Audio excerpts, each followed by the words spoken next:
ఒకరేమో ప్రపంచంలో అత్యంత శక్తివంతమైన దేశానికి అధిపతి, మరొకరేమో ప్రపంచంలో అత్యంత ధనవంతుడైన పారిశ్రామికవేత్త.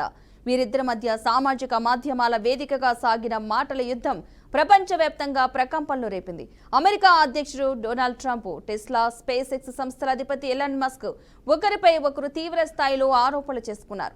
అధ్యక్ష ఎన్నికల్లో ట్రంప్ విజయానికి తానే కారణమని మస్క్ అంటే తానెవరి సాయం లేకుండా నెగ్గానని ట్రంప్ సమాధానమిచ్చారు.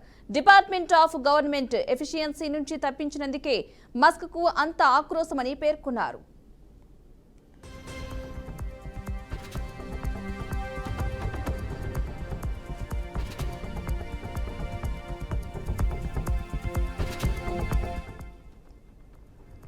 ఓవల్ కార్యాలయంలో ట్రంప్ విలేకరులతో మాట్లాడుతూ ఎలాన్కు నాకు మధ్య మంచి బంధం ఉండేది, ఇప్పుడు అది ఉందో లేదో తెలియదు అని వ్యాఖ్యానించారు. అప్పటి నుంచి ఇద్దరి మధ్య మాటల తూటాలు సామాజిక మాధ్యమాల్లో పేలాయి. ట్రంప్ను అభిశంసించాలంటూ ఓ నెటిజన్ పెట్టిన పోస్టును మస్క్ సమర్థించారు. ఉపాధ్యక్షుడు జేడీ వ్యాన్స్తో ఆ స్థానాన్ని భర్తీ చేయాలని ఆ పోస్టులో ఉంది. దీన్ని మస్క్ రీపోస్ట్ చేసి అవును అని రాసుకొచ్చారు. వరుసగా ట్రంప్నకు వ్యతిరేకంగా పోస్టులు వేస్తున్న సమయంలో మస్క్ ఓ ఆసక్తికర చర్చకు తెరలేపారు. కొత్త రాజకీయ పార్టీ ఏర్పాటు గురించి ప్రస్తావించారు. 80% అమెరికన్లకు ప్రాతినిధ్యం వహించేలా కొత్త పార్టీ స్థాపించడానికి ఇది తగిన సమయము అంటూ తన 22 కోట్ల ఫాలోవర్స్ ను ఎక్స్ లో ప్రశ్నించడం జరిగింది.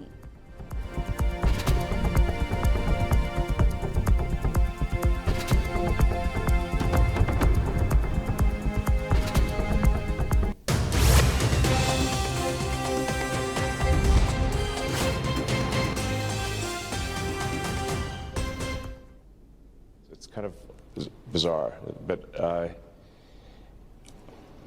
I kind of think that we've got this enormous federal budget deficit, and it's a $2 trillion deficit. It keeps growing. Our interest payments are higher than our Defense Department budget. That's I think was the real wake-up call for me, was looking at seeing that the interest payments on national debt exceeded the Defense Department budget, and that was only growing over time, which meant if we didn't do something about this, then there won't be any money for anything. We'll just be servicing debt. And you know how to read an income statement, and you know how to read a balance sheet. You've had some business experience. I'm kidding, but yeah, you know about this stuff. Yeah, I mean, really, I just don't want America to go bankrupt. So it's a call to action. You're hearing a call to action. Yeah. You giving up your other stuff? I mean, how are you running your other businesses? With great difficulty.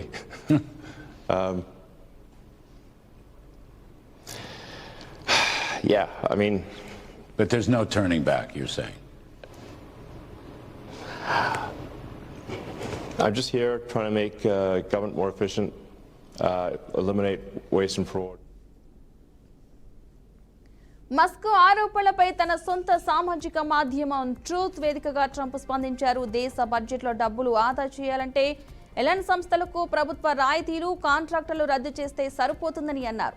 కాంట్రాక్టులు రద్దు చేస్తానన్న Trump ప్రకటనకు Musk ఘాటుగానే స్పందించారు. Space X కు చెందిన dragon space craft సేవలను నిలిపివేస్తున్నామని పేర్కొన్నారు. ఆ తర్వాత మస్క్ తన మాటలు వెనక్కి తీసుకున్నారు. కాంట్రాక్టులను రద్దు చేస్తానంటూ ట్రంప్ బెదిరించడంతో మస్క్ మరింత రెచ్చిపోయారు. ఎఫ్స్టైన్ లైంగిక కేసులో ట్రంప్ ప్రమేయంపై ఆరోపణలు చేశారు. ఈ కేసులో ట్రంప్ పాత్ర ఉందని, అందుకే ఆ కేసు ఫైళ్లను పూర్తి స్థాయిలో ప్రభుత్వం విడుదల చేయడం లేదని అన్నారు. జెఫ్రీ ఎప్స్టైన్ కు సంబంధించిన కేసు ఇది. చిన్నారులపై అత్యాచారాలకు పాల్పడ్డారన్న ఆరోపణలు ఆయనపై ఉన్నాయి. కేసు విచారణకు రాకముందే 2019లో ఎప్స్టైన్ జైల్లో ఆత్మహత్య చేసుకున్నారు.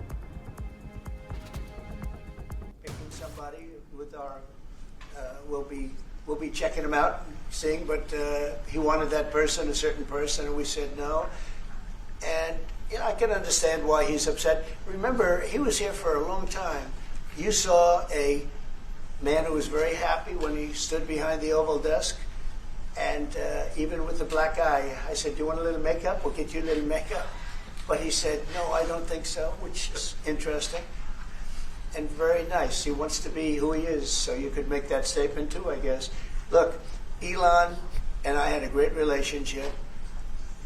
I don't know if we're well anymore. I was surprised because you were here. Everybody in this room practically was here as we had a wonderful send-off. He said, తన మద్దతు లేకుంటే 2024 America ఎన్నికల్లో Trump Republican party నేతలు ఓటమి పాలయ్యేవారని Musk అన్నారు. నేను లేకుంటే Trump ఓడిపోయేవారు. ప్రతినిధుల సభలో డెమోక్రాట్లు ఆధిక్యం సాధించేవారు. సెనేట్లో రిపబ్లికన్లు 51-49 ఆధిక్యంతో మాత్రమే ఉండేవారు అని మస్క్ పేర్కొన్నారు. అమెరికా అధ్యక్ష ఎన్నికల్లో విజయం సాధించడానికి మస్క్ అవసరం తనకు లేదని ట్రంప్ స్పష్టం చేశారు. అమెరికా అధ్యక్ష ఎన్నికల సందర్భంగా ట్రంప్పై హత్యాయత్నం జరిగిన సమయంలో మస్క్ రంగంలోకి దిగారు. ట్రంప్నకు అండగా నిలిచారు. ఆ తర్వాత ట్రంప్ యంత్రాంగంలో మస్క్ కీలక పాత్ర పోషించారు.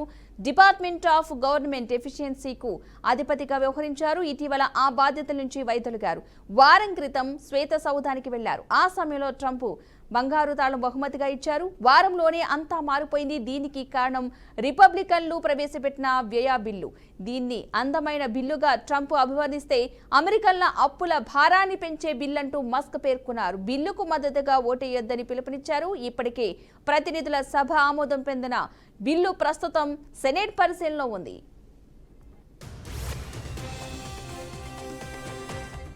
రైట్, ఇదే అంశానికి సంబంధించి మరింత వివరణ ఇచ్చేందుకు అనలిస్ట్ శేషు గారు ఫోన్ లైన్లో సిద్ధంగా ఉన్నారు. శేషు గారు నమస్తే అండి.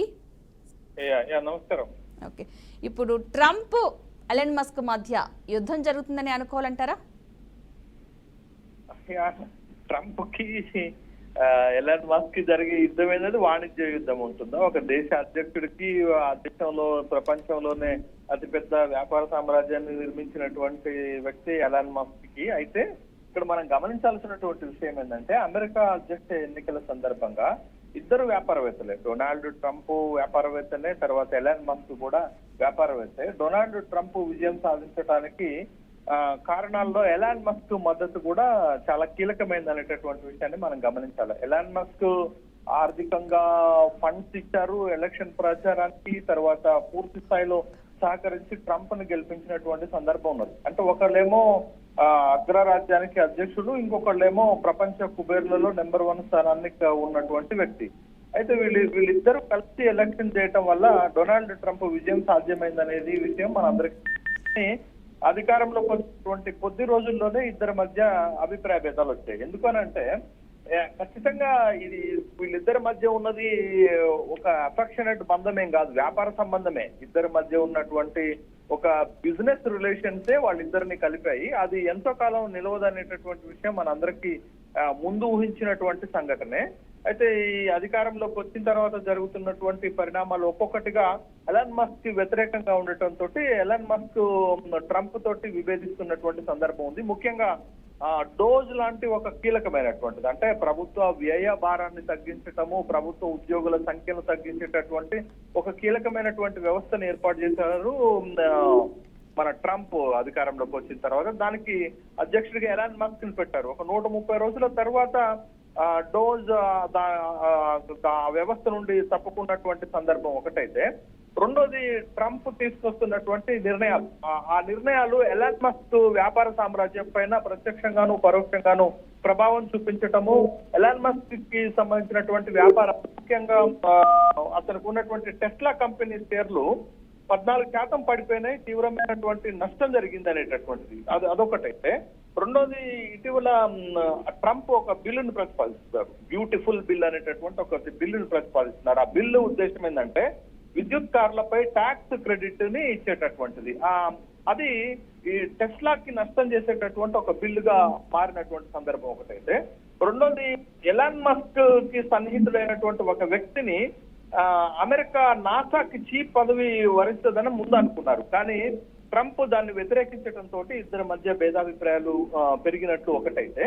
రెండోది, ఎలాన్ మస్క్ చేస్తున్నటువంటి కామెంట్స్ కూడా ట్రంప్ కి కొంత ఇబ్బందికరంగా ఉన్నాయి, ట్రంప్ కి వ్యతిరేకంగా ఉన్నాయి. ముఖ్యంగా ఎఫ్టీన్ కుంభకోణం, ఒక సెక్సువల్ స్కాండల్ ఒకటి ఉంది.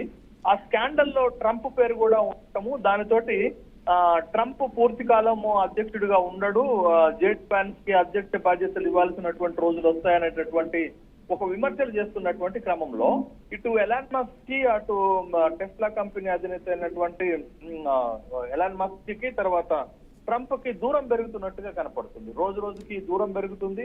వాళ్ళ మధ్య పూడ్చలేనంత అగాధం పెరిగిపోయినట్లుగా మనకి చాలా స్పష్టంగా కనపడుతుంది. ఏది ఏమైనప్పటికీ కూడా ఇద్దరి మధ్య ఉన్నటువంటి వ్యాపార సంబంధాలు, దానికి వచ్చేటటువంటి లాభ నష్టాల వల్ల ఇద్దరి మధ్య అభిప్రాయ భేదాలు వచ్చినట్లుగా మనకు కనపడుతుంది. అంటే వీరిద్దరి మధ్య వచ్చి ఈ అభిప్రాయ భేదాలు కావచ్చు, ఈ దూరం వల్ల కావచ్చు, అమెరికాపై ఏమన్నా ప్రభావం పడుతుందంటారా? లేదంటే ట్రంప్కి ఏమన్నా అంటే ఏమన్నా ప్రమాదం పడే అవకాశం ఉందంటారు? ఎందుకంటే ఒక కొత్త పార్టీకి పెట్టే అవకాశం సమయం ఇది అంటూ రాసుకొచ్చారు కాబట్టి, చెప్పారు కాబట్టి.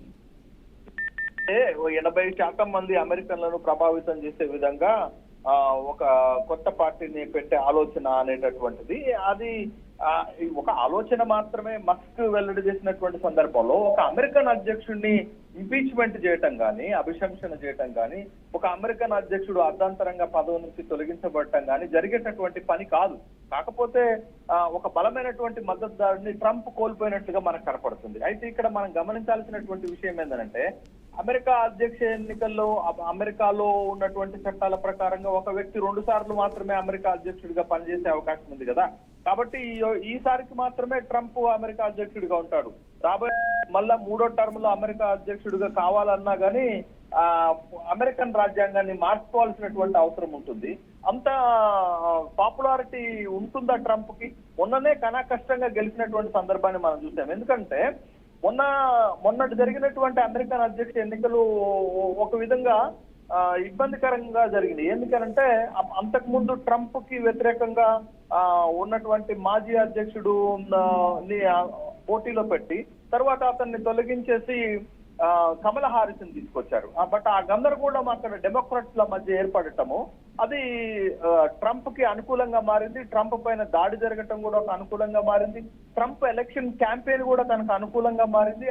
అన్నిటికంటే ముఖ్యమైనది, ప్రపంచ కుబేరుడైనటువంటి ఎలన్ మస్క్ ట్రంప్ కి మద్దతు ఇవ్వడంతో ఈ ఫ్యాక్టర్స్ అన్నిటితోటి అనూహ్యంగా ట్రంప్ గెలిచారు. యాక్చువల్ గా కమలా హారిస్ గెలిస్తే అమెరికాకు మంచి జరుగుతుంది అనేటటువంటి అభిప్రాయం ఉన్నప్పటికీ కూడా, బట్ ఈ కారణాలన్నిటితోటి ట్రంప్ విజయం సాధించడం జరిగింది. మళ్ళా ట్రంప్ 3వసారి అధ్యక్షుడు అయ్యేటటువంటి అవకాశాలు చాలా తక్కువ. కాబట్టి ఇది ట్రంప్ పైన కంటే కూడా ట్రంప్ ప్రాతినిధ్యం వహించేటటువంటి పార్టీ పైన ప్రభావం రిపబ్లికన్ల పైన ప్రభావం పడుతుంది అనటానికి మనం మాట్లాడుకోవచ్చు. బట్ అక్కడ ద్విపార్టీ వ్యవస్థ ఉంటుంది కదా మీకు అమెరికాలో. 3వ పార్టీ అటు డెమోక్రాట్లు ఇటు రిపబ్లికన్ల మధ్యనే పోటాపోటీ ఉండే అవకాశం ఉంటుంది. బట్ 3వ పార్టీకి స్పేస్ ఉంటుందా అంటే స్పేస్ ని శాసిస్తున్నటువంటి ఎలాన్ మస్కే చెప్పాలి. ఎలాన్ మస్క్ తీసుకొచ్చేటటువంటి పార్టీ ఇప్పుడే మాట్లాడటం వీలు కాదు కదా. ఇద్దరు వ్యక్తులు వాళ్ళ ఈగోలు మధ్య వచ్చినటువంటి ఒక క్లాష్ గానే మనం చూడాలి. ఇద్దరు వ్యక్తులు కూడా ఒక బిజినెస్ సామ్రాజ్యాన్ని కలిగినటువంటి వ్యక్తులే. వాళ్ళు ఎట్లాస్ట్ అమెరికా ప్రయోజనాల కంటే కూడా తమ వ్యక్తిగత వ్యాపార ప్రయోజనాలను కాపాడుకోవటానికే ప్రయత్నం చేస్తారనే విషయాన్ని మనం గమనించాలి. Okay, right. థ్యాంక్ యూ అండి శేషు గారు.